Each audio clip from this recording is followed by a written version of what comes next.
ಧಾರವಾಡ ಜಿಲ್ಲೆ ನವಲಗುಂದ ಹಾಗೂ ಅಣ್ಣಿಗೇರಿ ತಾಲೂಕಿನ ಕೃಷಿ ಸಖಿಯವರಿಗೆ ಗುಡಿಸಾಗರ ಗ್ರಾಮ ಪಂಚಾಯತ್ನ ನಾಗನೂರು ಗ್ರಾಮದ ಪ್ರಗತಿಪರ ರೈತ ಶೌಕತ್ ಅಲಿ ಲಂಬನೂರ್ ಅವರ ತೋಟದಲ್ಲಿ ಮೀನು ಸಾಕಾಣಿಕೆ ಮತ್ತು ಕೋಳಿ ಸಾಕಾಣಿಕೆ ತರಬೇತಿಯನ್ನು ಹಮ್ಮಿಕೊಳ್ಳಲಾಗಿತ್ತು. ಕೇವಲ 12 ಗಂಟೆ ಮೀನು ಕೃಷಿ ಕೊಳದಲ್ಲಿ 6 ಕ್ವಿಂಟಾಲ್ಗೂ ಹೆಚ್ಚು ಮೀನು ಬೆಳೆದ ಪ್ರಗತಿಪರ ರೈತ ಶೌಕತ್ ಅಲಿ ಲಿಂಬನೂರ ಇಂತಹ ಬರದ ಛಾಯೆಯಲ್ಲಿಯೂ ಕೂಡ ಮೀನು ಸಾಕಾಣಿಕೆ ಮಾಡೋದರ ಕುರಿತು ಸವಿಸ್ತಾರವಾಗಿ ಮಾತನಾಡಿದರು. ವಿಶೇಷವಾಗಿ ಈ ಒಂದು ಕೃಷಿ ಹೊಂಡ ಮಳೆಯಾಶ್ರಿತ ಅಂತ ಮನಗೊಂಡು ಕೃಷಿ ಸಖಿಯರು ಆಶ್ಚರ್ಯಚಕಿತರಾದರು. ಸದರಿ ತರಬೇತಿಯಲ್ಲಿ ಪ್ರಾತ್ಯಕ್ಷಿಕೆ ಮೂಲಕ ಕೋಳಿ ಸಾಕಾಣಿಕೆ, ಮಾರುಕಟ್ಟೆ ಸಂಪರ್ಕ, ಸಮಗ್ರ ಕೃಷಿಯಲ್ಲಿ ಮೌಲ್ಯವರ್ಧನೆ ಹಾಗೂ ಇತರ ವಿಷಯಗಳ ಮೇಲೆ ಕೃಷಿ ಸಖಿಯವರು ರೈತರೊಂದಿಗೆ ಚರ್ಚಿಸಿದರು. ಕೇವಲ 12 ಗಂಟೆ ಮೀನು ಕೃಷಿ ಕೊಳದಲ್ಲಿ 6 ಕ್ವಿಂಟಾಲ್ಗೂ ಹೆಚ್ಚು ಮೀನು ಬೆಳೆದ ಪ್ರಗತಿಪರ ರೈತ ಶೌಕತ್ ಅಲಿ ಲಂಬನೂರವರ ತೋಟಕ್ಕೆ ಆಗಮಿಸಿದ ಅಣ್ಣಿಗೇರಿ ಮತ್ತು ನವಲಗುಂದ ತಾಲೂಕಿನ NRLM ಘಟಕದ ಕೃಷಿ ಸಖಿಯವರು ಮೀನು ಕ್ಷೇತ್ರ ಪ್ರಾತ್ಯಕ್ಷಿಕೆ ವೀಕ್ಷಿಸಿದರು. ಈ ಸಂದರ್ಭದಲ್ಲಿ NRLMನ ಯುವ ವೃತ್ತಿಪರರಾದ ವಿಷ್ಣು ದ್ಯಾವನೂರ ಕ್ಷೇತ್ರ ಪ್ರಾತ್ಯಕ್ಷಿಕೆ ಕುರಿತು ಕೃಷಿ ಸಖಿಯವರ ಗಮನ ಸೆಳೆದರು. ಪ್ರಗತಿಪರ ರೈತ ಶೌಕತ್ ಅಲಿ ಲಂಬನೂರವರು ಇಂತಹ ಬರದ ಛಾಯೆಯಲ್ಲಿ ಮೀನು ಸಾಕಾಣಿಕೆ ಕುರಿತು ಸವಿಸ್ತಾರವಾಗಿ ಮಾತನಾಡಿದರು. ವಿಶೇಷವಾಗಿ ಒಂದು ಕೃಷಿ ಹೊಂಡ ಮಳೆಯಾಶ್ರಿತ ಅಂತ ಮನಗೊಂಡು ಎಲ್ಲರೂ ಆಶ್ಚರ್ಯಚಕಿತರಾದರು. ಈ ಸಂದರ್ಭದಲ್ಲಿ NRLMನ ಯುವ ವೃತ್ತಿಪರರಾದ ವಿಷ್ಣು ದ್ಯಾವನೂರ ಕ್ಷೇತ್ರ ಪ್ರಾತ್ಯಕ್ಷಿಕೆ ಕುರಿತು ಕೃಷಿ ಸಖಿಯವರ ಗಮನ ಸೆಳೆದರು. Rajesh ಬಶೀರಕೋಳ, NKS TV4 Navalgund. ಹಂಗೇನಿಲ್ಲ, ಎಲ್ಲರೂ ಒಪ್ಪಿಗೆ ತೊಗೊಂಡು ಬೆಳೆ ಹಾಕಿ ಸಹಿತ ತೊಗೊಂಡು ನಾವೆಲ್ಲರೂ ಸಾಮೂಹಿಕ ಒಡೆತನ ಒಳಗಿದ್ದೀವಿ. ನಾವು ಎಲ್ಲರೂ ಕೂಡ್ಕೊಂಡು ನಮ್ಮ ಜಂಟಿ ಒಂದು ಮಂಟನ್ ಇರೋದ್ರಿಂದ ನಾವು ಆಸಕ್ತಿ ಉಳಿಸ್ಕೊಂಡು ನಾವು ಮೀನಿನ ಕೃಷಿ ಕೊಳ ತೆಗಿಯೋಕೆ ನಾವು ಆಸಕ್ತಿ ಐತಿ ಮತ್ತು ಮೀನುಗಾರಿಕೆ ಪಾಲನೆ ಮಾಡೋಕ್ಕೂ ನಮ್ಗೆ ತರಬೇತಿ ಅವಶ್ಯಕತೆ ಅಂತೇಳಿ ಒಂದು ಅರ್ಜಿ ಕೊಡ್ತಿದ್ರೆ ನಿಮ್ಗೆ ಅವರಿಗೆ ಅನುದಾನ ಕೊಡ್ತೀವಿ. ಈಗ 2 ಥರದ ಎರಡು ಮಿಕ್ಸ್ 3 ಥರದ ಮಿಕ್ಸ್ ಬರ್ತದೆ ರೀ.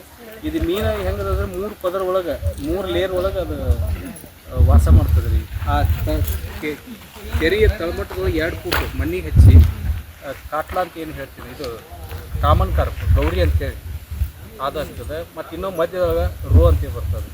ಇತ್ತ ಮೇಲಿನೂ ಅಲ್ಲ ಕೆಳಗೂ ಅಲ್ಲ, ಮಧ್ಯದೊಳಗೆ ಬರ್ತದೆ.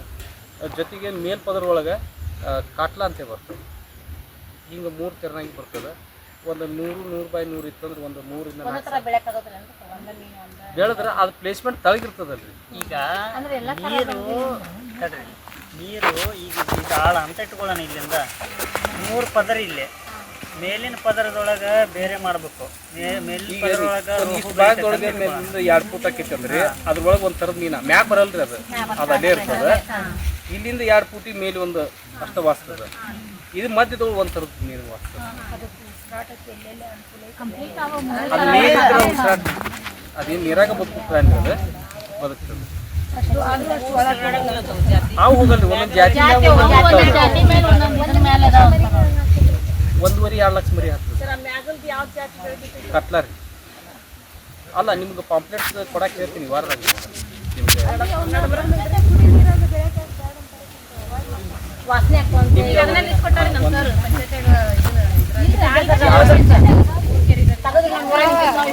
ಯಾವುದ್ರಿ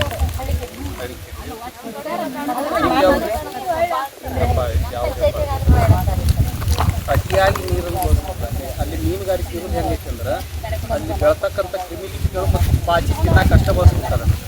ಅದನ್ನು ಉಪ್ಪು ರೀತಿಯೊಳಗೆ ಬಳಸ್ಕೊಡ್ತಾರೆ. ಆ ಬಳಿಕ ನೀರ ಬಿಟ್ಟರೆ ಸ್ಮೆಲ್ ಬರ್ತೈತಿ ಅಂತ ಹೇಳ್ತಾರೆ.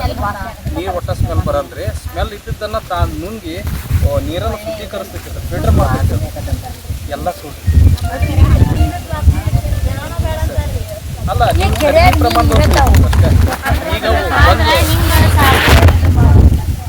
ಮಾರ್ಬೋದು.